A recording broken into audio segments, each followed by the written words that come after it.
자, 헤어진 연인과 공백기를 갖고 있는데도 아무 변화가 없죠. 연락도 없고 뭐 인스타도 되게 조용하고 진짜 내 마음만 계속 타들어가고요. 그래서 속으로는 이런 생각이 듭니다. 아니, 이 정도 충분히 시간이 지났는데 왜 아무 반응이 없지? 공백기라는 게 진짜 효과가 있는 거 맞아? 네, 솔직히 말하면요, 많은 분들이 공백기를 하고 계시는데요, 사실은 공백기 흉내만 내고 있습니다. 그래서 효과가 없는 거예요. 인터넷 보면 뭐 공백기를요 무슨 마법의 기간처럼 얘기를 합니다. 뭐 2주면 된다, 한 달이면 된다, 뭐 매달 며칠에 연락이 온다, 뭐 여기서 더 나아가서 뭐 재회 주파수, 그리고 뭐 4주 타로, 절대 이런 걸로 먼저 연락이 오지 않아요. 자, 그런 식으로 딱 나를 찝을 수 있냐고요? 이거 불가능합니다. 공백기는요 점술이 아니라 심리와 타이밍의 영역이에요. 그래서 오늘은 공백기를 하고 있는데 왜 전혀 효과가 없어 보이는가, 이걸 아주 현실적으로 이야기 드릴 겁니다. 지금 이 영상을 보시는 분들은 아마 이런 상태일 가능성이 높습니다. 연락은 참고 있어요. 겉으로는 되게 버티는 척을 해요. 근데 속으로는요, 사실 매일 상대 타이밍이 아니라 바로 여러분의 타이밍, 그러니까 내 타이밍으로 재회를 원하고 있습니다. 나는 지금 너무 힘드니까 빨리 지금 상태에서 어떻게든 뭐 해결하고 싶고, 지금 내가 너무 상대가 보고 싶으니까 지금 당장 우리 관계를 풀고 싶고, 그리고 내가 지금 너무 불안하니까 지금 당장 상대에게 어떤 대답이라도 받고 싶은 거예요. 근데 재회는 내 시계로 하는 게 아니라 상대 시계가 다시 움직일 때 가능한 겁니다. 이걸 놓치면요, 공백기는요 솔직하게 이야기해서요 그냥 아무 생각 없는 그냥 기다림이 돼버립니다. 그래서 오늘은요 딱 3가지로 정리를 할게요. 첫 번째, 왜 대부분의 공백기가 아닌지, 그리고 둘째, 왜 공백기는 시간을 비우는 것이 아니라 내 존재를 사라지게 하는 것인지, 그리고 마지막 3번째는요 그래서 공백기 동안 뭘 해야 진짜 효과가 생기는지, 이 3가지를 이야기를 할 거예요. 자, 이 영상을 오늘 끝까지 보시면요, 내가 지금 하고 있는 공백기가 진짜 공백기인가? 그리고 내가 만약에 누군가와 헤어지게 되면 어떻게 공백기를 가져야 될지에 대해서 명확하게 감이 오실 겁니다. 자, 많은 분들이 공백기를 이렇게 이해합니다. 뭐 연락만 안 하면 되는 거 아니에요? 아닙니다. 자, 연락만 안 한다고 공백기가 되는 게 아니에요. 왜냐면 여러분은요 연락만 안 할 뿐 여전히 상대 주변을 돌고 있기 때문입니다. 스토리도 염탐하기도 하고, 프로필 바뀌는지 보고, 카톡도 보고, 배경 프로필도 확인을 하고, 상대가 지금 누구 만나는지 추적도 하고, 혹시 연락 올까봐 또 핸드폰 되게 붙잡고 살죠. 심지어 겉으로는 안 보낸다 하면서 마음속으로는요 이미 하루에 한 12번, 13번 이렇게 시뮬레이션으로 상대랑 대화를 했을 겁니다. 자, 이런 상태는 공백기가 아니에요. 그냥 물리적으로 서로가 거리를 두고 있을 뿐이지 심리적으로는요 아직도 상대 발밑에 앉아있는 겁니다. 자, 공백기의 핵심은 내가 안 힘든 척하는 시간이 아닙니다. 핵심은 상대 눈앞에서 내가 사라지는 시간이에요. 이게 왜 중요하냐, 사람은 늘 옆에 있는 존재의 가치를 바로 못 느낄 때가 많습니다. 특히 이별 직후에는 더 그래요. 자, 헤어지자고 한 사람, 정리하려는 사람, 혹은 지쳐서 떠난 사람 입장에서요 당장 숨통이 트이기는 합니다.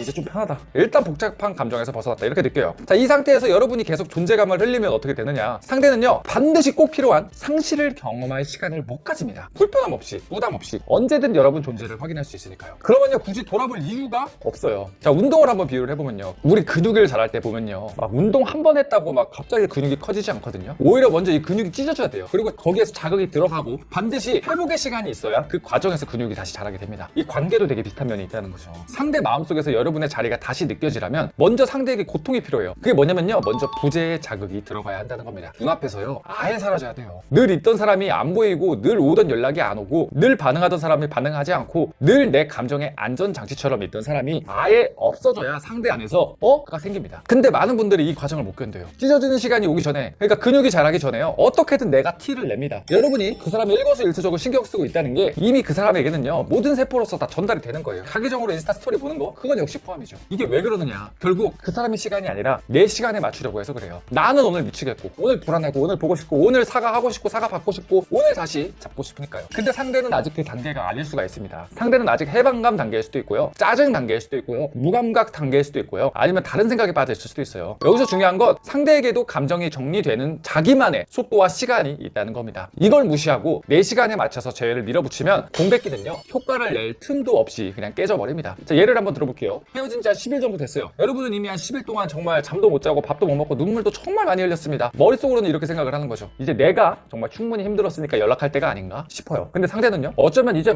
조금 조용해졌네 라고 느끼기 시작할 수도 있다는 거죠. 이제야 생각이 정리되는 중일 수도 있고, 이제야 여러분 없는 일상에 적응하고 있는, 적응해보는 그런 시간일 수도 있다는 거예요. 이때 여러분이 갑자기 여러분의 이제 감정을 못 이겨서 잘 지내? 생각나서 연락해봤어. 꼭 한 번만 봐보자. 이런 식으로 던지면 상대는 뭘 느끼느냐, 그리움이 아니라 다시 압박을 느낍니다. 그러면 공백기 효과는 그냥 제로가 되는 거예요. 그래서 공백기는 시간을 보내는 게 아니라 상대가 내 부재를 체감할 시간을 확보해주는 과정입니다. 이게 없으면 아무 일도 안 일어나요. 그냥 잠깐 조용했다가 다시 나타난 사람일 뿐입니다. 상대 입장에서는 역시 아직도 나를 못 놨구나, 언제든 다시 오겠네, 이 정도로 받아들일 수 있다는 거죠. 그러면 우리에 대한 희소성이 안 생깁니다. 사람은 너무 쉽게 확인되는 걸 소중하게 느끼기 어렵습니다. 자, 여기서요 또 많은 분들이 빠지는 함정이 있어요. 그럼 공백기 며칠 해야 돼요? 2주요? 한 달이요? 2달이요? 모르죠. 정확히 날을 찝을 수 있냐고요? 이거 진짜 솔직히 불가능합니다. 이건 제외 주파수처럼 뭐 528Hz를 막 틀어놓는다고 되는 게 아니고 사주나 타로나 뭐 이런 거에서 말하는 것들 뭐 몇 월 며칠 연락이 온다 맞추는 이런 영역도 아닙니다. 이거요 가능하겠습니까? 여러분 상식적으로 우리 한번 생각을 해보자고요. 그건 불안한 마음이 그냥 붙잡을 마지막 지푸라기일 뿐입니다. 절대 현실성도 없고요. 재회는 그렇게 기계적으로 안 움직입니다. 사람마다 다르고 관계마다 다르고 이별의 이유마다 다르고 상대 성향마다 다릅니다. 누군가는 3주가 짧고요. 누군가는 3개월도 짧아요. 중요한 건 날짜가 아니라 상대 상태와 관계 구조입니다. 자, 예를 한번 들어볼까요? 상대방이 회평이라면 어떨까요? 회평은 이별 직후에 생각보다 더 편안해질 수 있습니다. 그래서 초반에는 공백기를 짧게 가져가면 전혀 효과가 안 나요. 오히려 잘 됐다, 조용해졌네 하고 더 멀어질 수 있다는 거죠. 반대로 감정형이거나 불안형이거나 죄책감이 큰 사람은요, 너무 긴 공백기 동안 오히려 다른 식으로 그냥 우리를 정리해버릴 수 있습니다. 그러니까 공백기를 숫자로 퉁치면 안 된다는 거예요. 뭐 30일 법칙, 뭐 1주, 2주 뒤 꼭 연락하세요. 뭐 이런 건요, 컨텐츠 제목으로는 쉬워도 실제 재회의 관계에서는 매우 복잡하고 세부적으로 봐봐야 되는 그런 되게 현실적인 문제입니다. 자, 그렇기 때문에 여러분이 공백기 기간 동안 해야 할 건 딱 3가지입니다. 첫째, 완전히 여러분의 존재감을 보여주지 마시고요. 상대의 존재감도 그냥 차단해버리세요. 쉽게 확인되지 말아야 합니다. 자, 두 번째, 여러분의 감정이 안정이 돼야 돼요. 지금 당장 재회해야만 살 것 같은 그런 상태에서 벗어나셔야 합니다. 자, 그리고 세 번째, 관계 리셋 준비도 필요해요. 다시 연락이 닿더라도 예전 패턴 그대로면 다시 망하거든요. 그러니까 공백기는요, 기다림이 아니라 어떻게 보면 준비입니다. 자, 많은 분들이 이런 말도 합니다. 아, 저는 공백기 가졌는데 효과가 전혀 없어 보여요. 근데 잘 들어보면 이런 경우가 많아요. 카톡은 안 했는데 상대 스토리는 이미 내가 다 봤어요. 연락은 안 했지만 이미 뭐 카톡 프로필 메시지, 배경 프로필 사진 다 계속 내가 체크했어요. 상대가 올린 프로필 음악 있잖아요. 이런 거에도 의미부여를 했어요. 그리고 친구 통해서 또 그 사람한테 근황을 들었어요. 그리고 가끔 나는 그걸 못 참아서 가끔 의미심장한 스토리를 올렸어요. 솔직히 말해서 이건 사라진 게 아니라 주변을 그냥 맴도는 유령이에요. 상대가 직접 보든 안 보든 에너지상으로는 아직 관계가 안 끝난 상태입니다. 그러면 상대는요, 절대 상실을 못 느낍니다. 자, 또 하나, 공백기를 버티는 척하면서 속으로는 아, 이만하면 상대도 나 생각하겠지? 오늘쯤 연락 올까? 생일 지나면 연락 오지 않을까? 아, 생일쯤에는 내가 연락을 해야 되지 않을까? 이 카운트다운 모드로 가는 분들이 많아요. 그러면 공백기가 아니라 그냥 대기 중인 상태가 되는 겁니다. 대기 중인 상태의 핵심은 뭐죠? 나는 여전히 저 사람을 향해 서 있다는 거예요. 상대는 그걸 직감적으로 느낍니다. 그래서 오히려 상대가 안 움직이는 경우도 많아요. 왜? 내가 움직이지 않아도 그냥 저 사람은 아직 거기 있으니까. 진짜 공백기는 상대에게 이렇게 느껴져야 돼요.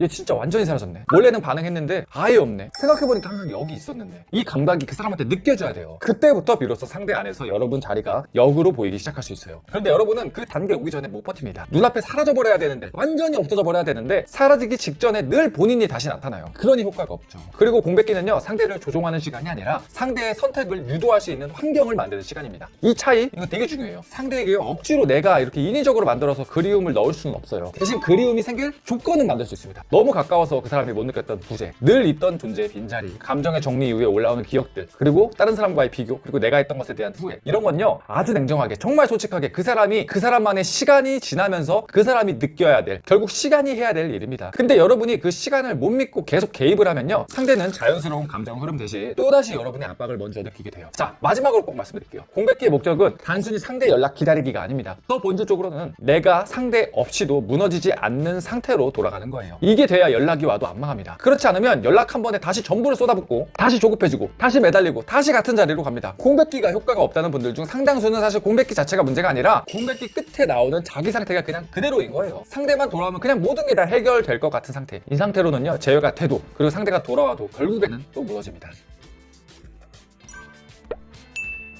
자, 정리를 해볼게요. 당신의 공백기가 효과가 없는 이유. 첫째, 연락만 안 했지 진짜로 사라지진 않았기 때문입니다. 둘째, 상대 시간에 맞추지 않고요, 내 시간에 맞춰 재회를 원했기 때문입니다. 자, 셋째, 공백기를 준비가 아니라 그 사람을 대기하는 시간처럼 쓰고 있기 때문입니다. 넷째, 날짜와 신호에 집착하면서 상대 심리보다 내 불안을 먼저 달래고 있기 때문입니다. 그리고 다섯째, 공백기의 목적을 상대 연락으로만 좁혀서 보고 있기 때문입니다. 공백기는 관계를 회복하는 가장 강력한 도구가 맞습니다. 자, 그런데 잘못 이해하면요, 공백기는 그냥 상대와 나 사이의 빈 공간일 뿐이에요. 진짜 공백기는 시간이 아니라 부재의 체감, 그러니까 우리의 부재를 상대가 체감하는 거고, 침묵이 아니고요, 나라는 사람의 존재 자체가 완전히 사라져서 그 사람이 그 존재감을 느끼는 거고요. 그냥 단순히 기다리는 게 아니라 그냥 그 사람이 우리의 감정에 대해서 미화도 하게 되고 여러 가지의 감정들을 재구성할 수 있는 그런 시간입니다. 저희는 이런 케이스 정말 많이 봅니다. 공백기만 정말 길게 버티다가 무너지는 분들, 반대로 공백기를 제대로 써서 흐름을 바꾸는 분들이요. 자, 저희는요, 연 1000건 이상의 상담을 진행을 하고 있고요, 상대 성향도 분석해드리고 이별 사유도 제대로 봐드리고 그 안에 있는 현재 반응 패턴에 맞춰서 공백기 길이, 그리고 이후에 어떻게 우리가 연락을 해야 될지 카톡 스크립트, 그 이후의 방향성, 이 모든 것들도 직접 짜드립니다. 다른 곳에서는 거의 제공해주지 않은 방식이고요. 저희가 가장 잘하는 영역이라고 제가 직접 이야기 드릴 수 있을 것 같아요. 관심 있으신 분들 아래 고정 링크 참고해주시고요. 네, 오늘 영상이 여러분에게 도움이 되셨으면 좋겠습니다. 오늘 영상이 여러분에게 도움이 되셨다면요, 구독, 좋아요, 알람 설정, 댓글까지 꼭 한번 부탁드리겠습니다. 감사합니다.